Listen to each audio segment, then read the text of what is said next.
Welcome to the Wildfires, Floods, and Chaos Communications podcast. I'm Tim Conrad, President of Butterfly Effect Communications. Our team of information officers will take you through our experiences navigating the ugly 2023 British Columbia wildfire season, along with lessons from past emergencies.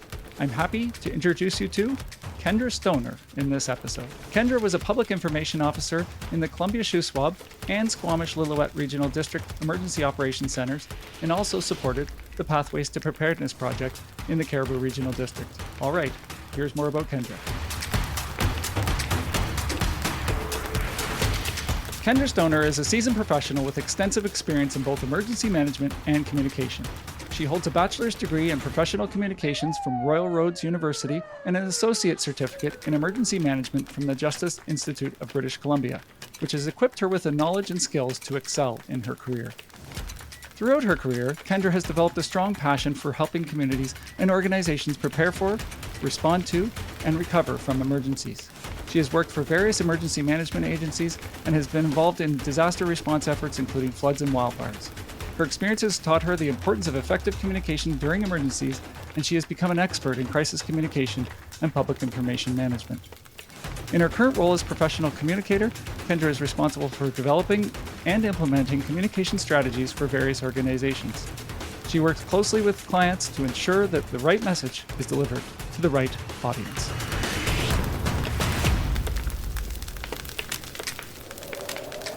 When we met almost 7 years ago, you were just fresh out of PR school and had never responded to an emergency.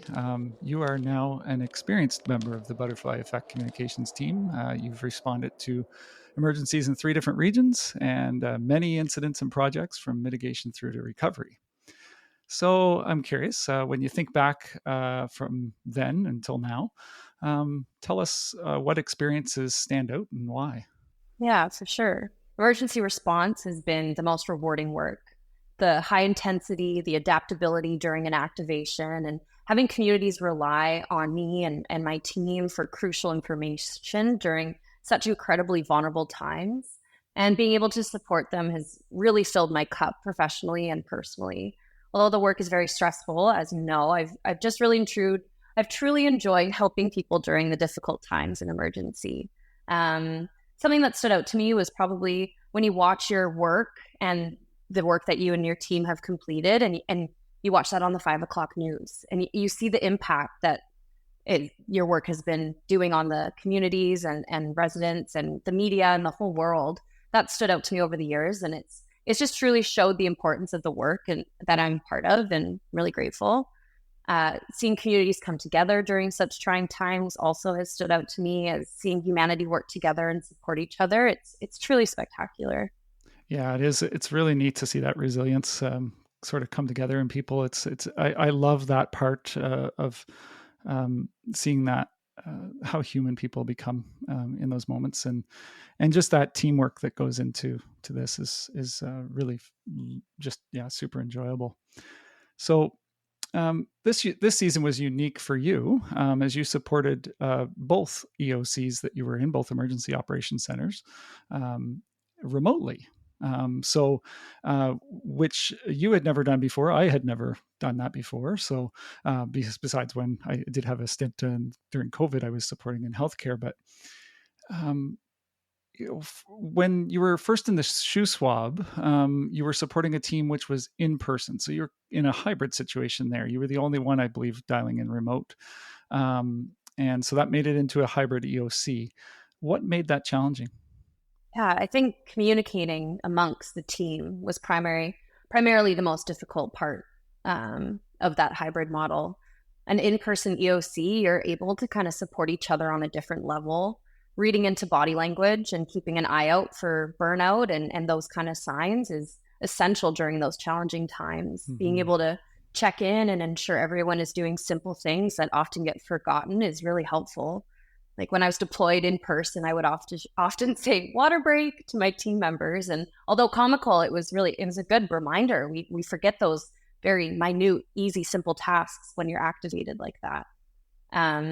My past experiences working in an in-person EOC helped with my remote deployment for sure, understanding the EOC dynamics and how an incident command system works and operates, it supported my ability to kind of manage and know who to call on with certain tasks and questions. And of course, having a supportive supervisor and team in you and other FRAS team members to bounce ideas during activations, and tapping into my friends and family support system was huge. And just trying my best to maintain a self-care routine helped me be successful in that as well. Because people don't really realize, but your social and everyday life routines completely go out the door during an emergency response. So taking that into consideration during my activations in the hybrid model was important, and probably the most challenging part, because you're not fully submerged in person with people. You're not going out for lunch with them. You jump on a call, and then when you have your 10 minutes of not being on a call, you're like, wow, okay, I'm alone. You're not really in that community. And I missed that. That was probably my most challenging part. Mm-hmm. Yeah, absolutely. And yeah, you're right with the routines. They just vanish, like everything goes. And it's, I particularly remember in 17, because it was so frantic at some particular times in 17 that time vanished, hours and hours, the whole day sometimes. And I remember people having to remind me to go to the bathroom, because I would forget that. Yeah. And it was funny, because it's like I'd go to the bathroom. It's like, wow, I really did need to go to the bathroom. Didn't even realize. So, yeah. And it's just like, so it's very overwhelming. You forget to eat, you forget to drink, all those things. So the team at the Columbia Shuswap Regional District faced many big challenges in their wildfire, and really deserve lots of credit for the overcoming all of those challenges. There's so many that it was a very, very challenging situation they were in. Many people probably don't realize that there were more structures lost and more infrastructure damaged in the Shuswap as compared to Kelowna. Kelowna got a lot of the attention because it hit there, and it was, of course, very visual. There's more media in that area and more population, so it was broadcast as that hill was lighting up. And whereas the Shuswap was going through the exact same thing at the same time. So tell me about the day that wind event happened and some of the moments that you remember. Yeah. During that deployment, it was the most devastating day in wildfire history in its region from what they knew. And it was so high stress. And we had already been working so hard. And with all hands on deck with managing the response, it was difficult. With the weather changes and a lot of land in flames, it became very clear that largely populated areas needed to evacuate, and really quick. We all worked really long into the night, and there was little to be done. Realistically, Mother Nature was going to take its course, and BC Wildfire Services and other agencies did everything they could to save as much land and infrastructures as possible, while ensuring everyone's safety was top priority, which is a tricky balancing act for sure. Incidents like these become difficult on local EOCs as well. A lot of people don't realize, but the people working in these EOCs are typically locals themselves. So the response becomes very personal. And this work, as you know, although rewarding, is an incredible emotional roller coaster. When things are going well, it's going really well. And when they're going bad, it's very challenging. Lives, properties, making tough decisions, and not always receiving necessarily positive feedback can be gruesome. Managing emotions at certain times, it can be really overwhelming. But having no distractions and taking mental health breaks, like a quick walk, can make it somewhat manageable. But to be honest, as a single person, managing that every day became too difficult. And for me, I personally had to move in with my parents when I was activated to help me get through it. They helped me with simple tasks like cooking and making sure my water bottle was full, making sure I was taking those bathroom breaks, like you mentioned. And it just became impossible with back-to-back meetings and staying up to date with fire behaviors and completing necessary tasks throughout the day. And especially in this challenging event, it was a 24/7 response. Yeah, that's right. And while you were supporting the Shuswap, I was here supporting Squamish Lillooet remotely at that particular time, and so we were, confiding in each other how we were doing and everything else, and making sure we were okay. But perhaps the odd thing for me was I was working on a fire that was technically behind me, and looking out the window. was the Shoes wildfire, and I could see that burning off in the distance, and got to watch it as it exploded. And I remember, sending you a message saying it's Get roaring ready. now, right? And Yeah. get ready. So Buckle up. when doom and gloom strikes, you want butterfly effect communications in your favorite contacts. We bring calm to chaos through effective communications. We believe ethical communications can guide populations and organizations to prepare, respond to, and recover from crises, emergencies, and disasters. But hey, we're not all doom and gloom. We do fun things too. We can help with projects like stopping glass from going in a blue card, or grease going down a drain, writing a report, or understanding how a community feels about something new. Maybe those aren't all that fun, but they are to us. When you are looking to engage, educate, or expand, put Butterfly Effect Communications in your favorites. Find us at www.butterflyeffectcommunications.ca. When you moved over to Squamish Silhouette, where they had that fully remote EOC, they were dealing with multiple wildfires, which were both close to each other and far apart. It was kind of a weird mix there. So they had some in a clump in one area that was causing all sorts of mayhem in that particular area around roads in particular, and then eventually took some structures. And then some others that were quite a distance away. So tell me about a challenge you encountered in your months with them, and how did you overcome it? Definitely. It kind of coincides with what you just mentioned about seeing the CSRD wildfires out your window, yet working for the SLRD. It's kind of what I wanted to mention was like the personal detachment that is sometimes essential during an emergency activation. When there's personal attachment, such as your friend's family house under flames, or you're looking out the window and seeing a fire approaching, making those tough decisions and remaining calm can be really challenging and makes it more difficult. So I think for me, the challenge is that personal attachment and having emotions, but remaining detached during an activation has been an essential tool in my toolbox to manage and maintain professionalism and essentially getting the job done as best as possible. So of course, it's inevitable to completely put your emotions aside, but choosing the right time to emote those emotions is really important. And the emotional attachment and built up response and self-care comes after, when you have a sec to do that. But one of the most challenging parts of the role is when locals call in into the phone line that we operate, and often with high emotions, inevitably concerned about their homes and their loved ones and agriculture, seeking guidance and support, and helping those individuals by reaching out to other organizations and agencies to gather that correct information they're looking for, and then relaying that information back to them to help them through the process of seeking information, gaining the resources they need, or just necessary, like ease of mind, although time consuming to support that one-on-one interaction, sometimes it is necessary and has, for me, created the most memorable work. And during these difficult times, supporting the public, maintaining a calm voice and offering suggestions while following up on your word during those vulnerable times is essential, and residents appreciate it. And that makes it that more personal attachment, but also staying detached at the same time by doing the work and helping them.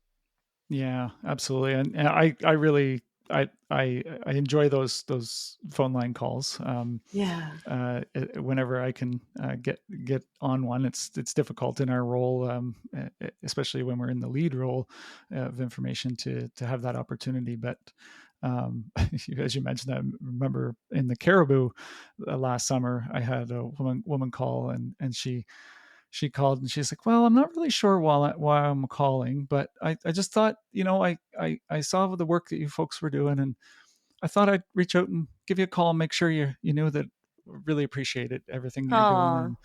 And that's so special. We forget right? the work we're doing and the impact of it sometimes because we're so activated, and okay, we've completed one thing, we're on to the next. That those little moments of appreciation it gets us through. Yeah, and it was it was great. So it took a moment to make sure all of her information was up to date, and it was it was just lovely to hear from her. And those calls are wonderful. So they're special. I remember one time in the Caribou as well, we had a lady call in wanting to feed her chickens in a evacuation order area. And as people know, when you're ordered out, you aren't supposed to go in there. And for whatever reason, I think we had a bit of a lull in the EOC. We really wanted to help this lady get into her chicken coop to be able to fill up their waters and make sure they were okay. And I remember we wrote on the board during our brief meeting in the morning, chicken lady, and we just really wanted to support her. And it just became this common like goal for us to just, we had the capacity, let's support this lady through this little challenging time. Yeah. You know, it's something that matters to her, and then it becomes a matter to us. We're all human. That's what people forget, I think, too, is behind the scenes of we're evacuating this area. We're just humans. We're doing our best, and we're just trying to, your safety is our number one. Yeah, absolutely. Yeah. Yeah. And it's, that's it. It's, it is, you mentioned about, you're kind of detached, but you're also human. And it's, you do bounce between those two worlds, and you have to, because you're just like, you're kind of a machine and just chugging through things. And, but at the same time, you always got to, it's our job as information officers to make sure that the rest in the EOC are aware that people are on the other end of things. Cause it's like, we're all moving at a very fast pace. So. Definitely. And coming at it with our communications as well, when giving that information is compassion as well. Like, we want to be informative and be quick with our messaging, but the way that we say that messaging too, we need to make sure that, hey, we understand that this is a tough time. We're in this with you. We're a team in some capacity. Yeah, absolutely. Here are some quick stats Butterfly Effect Communications activities during 2023's season of emergency preparedness and response. 10,000 kilometers traveled, the equivalent of 24 weeks worked in emergency operation centers. 12,000 residents evacuated. 49 public engagement events where we had over 1,000 conversations with residents. 9,000 KN95 masks given to residents, nearly a mask for every person in that region. 2,600 videos and photos. 1,300 spokesperson mentions in 1 month. Reverse media coverage from significantly negative to positive in just 2 weeks. Over 1 million words written or reviewed. 0 lives lost. Now, back to the podcast. So you've held the PIO role, the Public Information Officer role, which is the incident management team's leader for information collection and delivery. It's a stressful and busy job, as you've already gotten across here, even when the incident is small or transitioning. So, for example, going to recovery or something like that. Mm-hmm. Tell us about the importance of consistency in the team positions in gaining public trust. Yeah, when it comes to public trust, it's huge. It's how your message is coming across, and it's what you're going to do from that messaging as well. So when it comes to the public trust, when you see a consistent spokesperson in the media, that can be really helpful. And when they deliver that message, you're essentially creating a relationship with that spokesperson, and there's an opportunity for the public to build trust in them as they deliver those crucial messaging and information. And the way, like I mentioned before, the way the messaging is delivered needs to remain consistent as well. People are seeking quick, accurate, and informed messaging during these difficult times. So maintaining consistency is huge. Providing simple things like dates on updates. It allows the public to know when the latest update was, or going back to basic messaging of who, what, where, when, why. Sometimes the simple messaging is usually the most effective. Yeah, absolutely. And yeah, it's I find with a lot of things, if you sort of add some complexity there, even a little bit of complexity in messaging during a disaster, it really backfires. And so when you say about, kind of keeping to 1 or 2 spokespeople, it's that face, that's something I've learned over the years. It's quite key to do that. So I've certainly told you that, and it's something we've kept up, and it helps to really build that trust, and just to demonstrate that the Caribou region, which have worked a lot in that region, but just in the little bit after. So I was in there the first time in 2017, and then ended up doing a public engagement process as we that's where we began Yeah. working together, and met a ton of people in person then that had seen me in the videos that we were doing.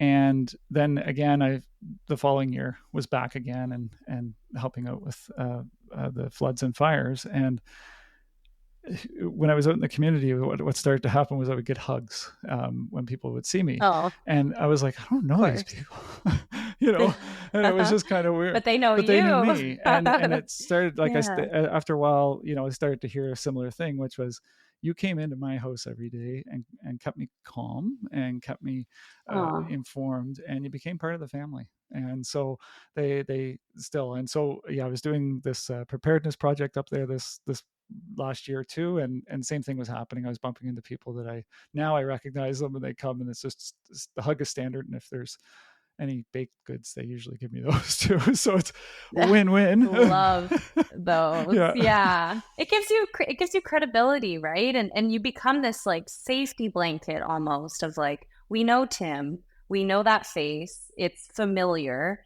Familiar means action almost. There's like they give you credibility, and they're going to want to do what you're saying because they believe you and they trust you and they know that what you're saying comes with these intentions of safety and security. Yeah, absolutely.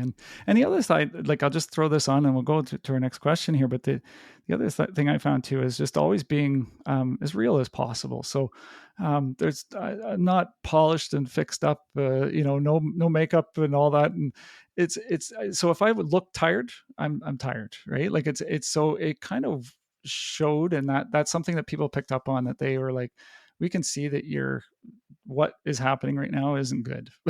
So, and that's something to always keep in mind when you're doing disasters. So Transparency, it's huge. yeah, right. Yeah, It is. it's more reason for people to like not buy in, but like appreciate you. Is you can like, it's common, emotions aside, we're here, we're existing together and all doing our best. And when they see that and they see you're transparent and not a robot, they'll be there for you, with you. Absolutely. Yeah. So you've also learned how important it is to have strong processes and templates and guides prepared before the incident. What can you tell us about how critical they are when you join a team during an active emergency? Yeah, it's very important. You having that set up, having approved and effective templates and graphics and standard operation procedures is essential for team members coming into a new EOC, especially coming in at such a highly activated time. It's important to have established documentation to help support delivering messages to the public without delay and with effectiveness. So when you're gaining situational awareness, when you're first coming into an EOC, that's number one. You need to know what's the emergency and how do you need to jump in there, and developing new documentation that will appeal to the public, be most effective, should not be the priority when you're entering a new team. It should already be established for sure. It takes up too much time to create that stuff, and you just need to get in and respond. Yeah, absolutely. And it's so important to get a lot of that base material prepared in advance. It's the guides on how to do things, what's the login for different things, and who has the authentication to get into that account, and so on. Mm-hmm. Boy, I'll tell you, I got to do that a little bit this summer, and spent 3 days trying to get into one account in one case. And so it's things like that you don't want to have to overcome in the middle of a disaster. So Mm-mm. go through, prep those things, but also practice them and make sure that everything's working properly. One of the things that I do with our crisis comms plans is I tell clients, once you've got this, give it to someone that doesn't do communications and see if they can do it, because that's Yeah, how good it should be for people to operate. So, yeah. 100%. Yeah, I completely agree. The Safety Moment podcast is produced by Utility Safety Partners, a nonprofit corporation that has been providing communication service between the digging community and owners of buried facilities since 1984. It's a great discussion about damage prevention, excavation safety, locating and marking, watching for overhead power lines, and legislative matters to ensure contractors and neighbors can all do their work safely. Catch me in Season 4, Episode 53 of the Safety Moment podcast, because safety is always a good conversation. As an emergency management expert that goes and you assist so many different regional districts each year, what are some of the most important things that have helped you be successful in your role? Yeah. So I think uh, I'm always learning. That's one thing. I'm constantly looking for how I can be better and improve my skills. So in the off season, in particular, I do a ton of reading. If there's a course to take, I'll take the course, and just really getting to understand. So I have training in incident command system up to the level 300 here in Canada. And so that's essentially 100, 200, 300, three levels up. Um, and, I'm always also looking at what the data is sort of saying for the season ahead for everything, flood, fire, all that kind of stuff. So it's all of those things that kind of goes into it. But what a lot of people don't see is what I'm doing in the moment. So I actually watch quite a bit. So when I'm done in the EOC, you think I go home and I rest? I don't. I continue to work, although at a lighter pace. But I'm looking at information from the public. So what are the public saying? What are they saying in comments? Reading the news stories that are out there, reading people if they've done blog posts or they've done videos, watching those.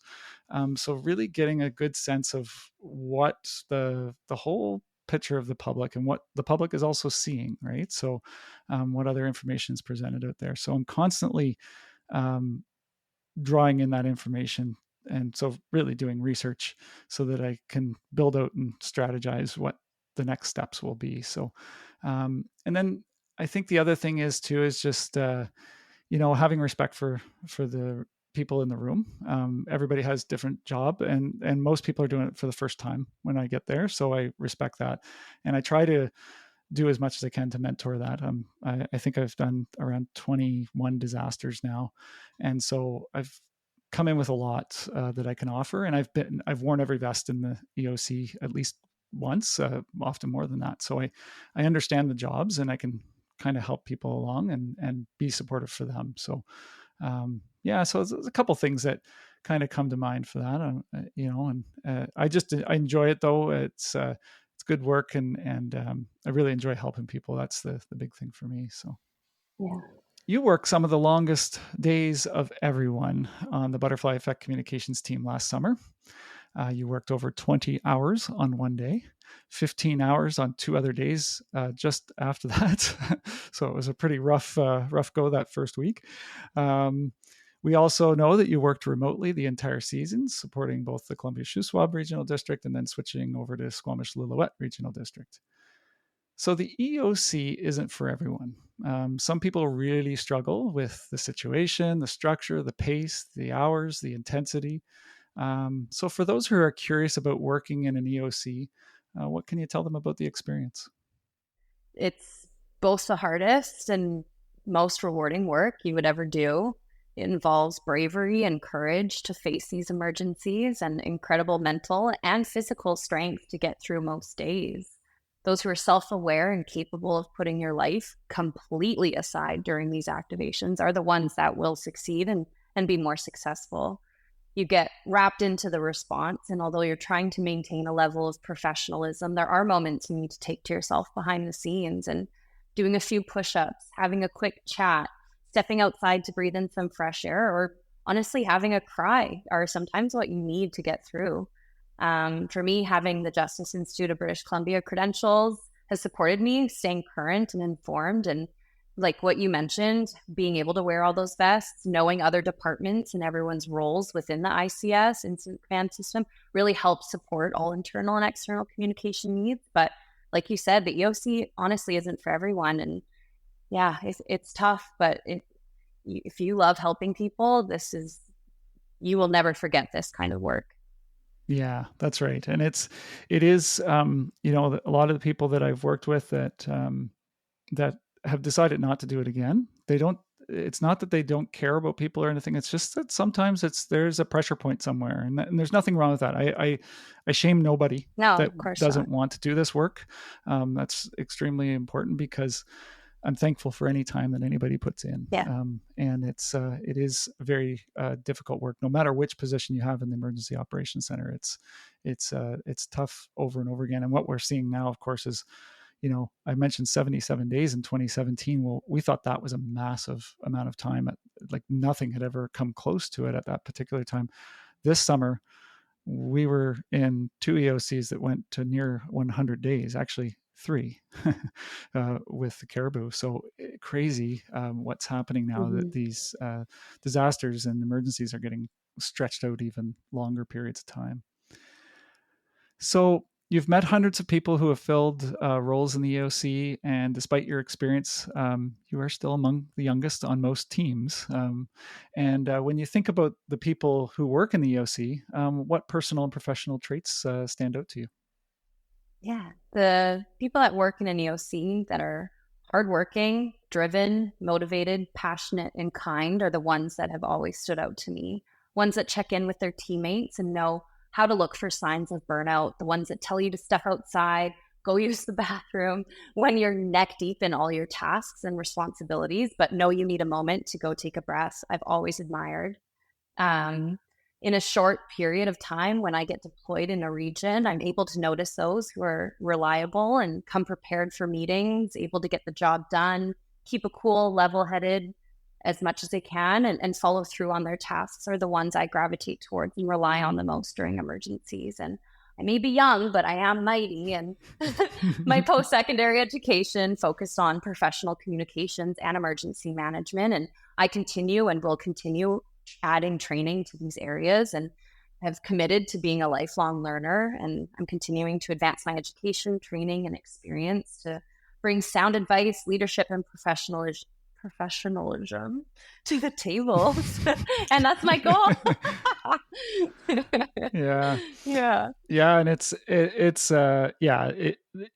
I particularly, you're right, nailing the people that kind of look out for others. Really appreciate that. I'll give a shout out to Lloyd on our team is definitely that guy on our team. He keeps an eye on all of us, and we do our best to keep our eye on him too. But he takes darn good care of a lot of people on the team, what we actually, not really anybody's heard this yet, but in the shoe swab, I gave him a budget that he could go out and buy treats for everybody this year on anything, any reason, whatever. So there was always lots of little things floating around the EOC to keep people, give them a moment of free of the craziness. So Yeah. So any other thoughts before we start to wrap up here? Yeah. As I've mentioned, this will always be the most rewarding work that I've ever done. And I always look forward to it starting, but I always look forward to it ending. And you need to have a life that allows you to come into this work, to be able to put aside other commitments, to be able to dive fully in and be present is the only way you're going to find success in this. And Tim, I just want to say thank you for all that you do, for supporting all of our communities. You're honestly making a huge difference in our world, and I appreciate you. Yeah, thanks a lot, Kendra. Yeah, no, it's I really enjoy it. It makes it easier when we're working together with folks like you, so many others on the team, and other people that we've met along the way, and all these different emergency operations centers, because we've literally come across hundreds of people and work with them just in the operation centers, and then all the public. So it's an honor to do it every time. And you're right. I get excited every time for it to start, but I also get excited for the end. So yeah, so true. So I gave a little bit of a hint about this earlier, but Kendra joined an exclusive club, which has been earned by a few emergency managers across Canada. You worked over 600 hours last season. That is the equivalent of 20 weeks if you were working normal working hours of 35 hours a week. So 20 weeks, you did it in much less than that. It was a speedy time from the end of August until the end of October. So congratulations. Thank you. And I think we are the club executive because I joined just before you passed me. And you eclipsed my hours last year, but I'm hopeful we don't see a season like that, like last year again. Yet, if we do, challenge accepted. So Challenge accepted. we're on and ready to go. So I wanted to thank each of our team in a unique way. So my friend Rowan has done an illustration of everybody. So here is yours. What do you think? Oh my gosh. No way. Aw, that's awesome. It's Sweet. funny how, like, because I didn't give her much guidance. I just said, hey, we had a crazy summer. I want you to have some fun with these. And then when yours came back looking like that, I was like, this is perfect. This is just so like, this is great. So That is so awesome. Thanks, Rory. It's awesome. So yeah, you're welcome. Awesome. Thanks, Tim. So you've been with me in some way for every disaster in the last 7 years. And I'm sure we have some more to go. Kendra, thank you so much for last summer's dedicated effort to support tens of thousands of people who were impacted. For everyone else, check out our other episodes in this series and keep an eye out for additional podcasts we are working on. Thank you very much for joining me today, Kendra. Thanks for having me, Tim. Have a good one. How lucky have I been to work with such wonderful and amazing people who bring their dedication, skill, and ethics to the Butterfly Effect Communications team. I was so proud of the work our entire team did, listening to residents, responders, and clients, and creating strategies to improve communication during and after the wildfires. You can reach Kendra Stoner on LinkedIn or through her contact info in the show notes. Thank you for joining us for the Wildfires, Floods, and Chaos Communications podcast. We are so appreciative of all of those who we work alongside who take time from their lives and communities to help others. And we are loaded with pride for how responders react and residents respond. You can catch longer versions of this podcast on the YouTube channel for Butterfly Effect Communications, which includes photos, videos, and sample graphics from last summer. Thanks to the team at Stories and Strategies podcast, my friend Mike Brown with the Dark Poutine podcast, and Kendra Stoner for voicing the guest bios. For more podcasts, learning opportunities, and resources, visit www.butterflyeffectcommunications.ca. That's also how you can connect if you'd like to hire us for disaster, emergencies, crises, issues, or, hey, even the fun side of public relations. We like that too. Thanks for joining us. Oh, hey, I forgot something. Do one thing this week to get prepared for an emergency at home. Try this one. Fire smart your property by keeping wood and debris away from structures. See more that you can do at firesmartcanada.ca. The Wildfires, Floods, and Chaos Communications podcast is a 2024 production of Butterfly Effect Communications Incorporated. Make sure you share it with someone and go back and listen to another episode, okay? Thanks.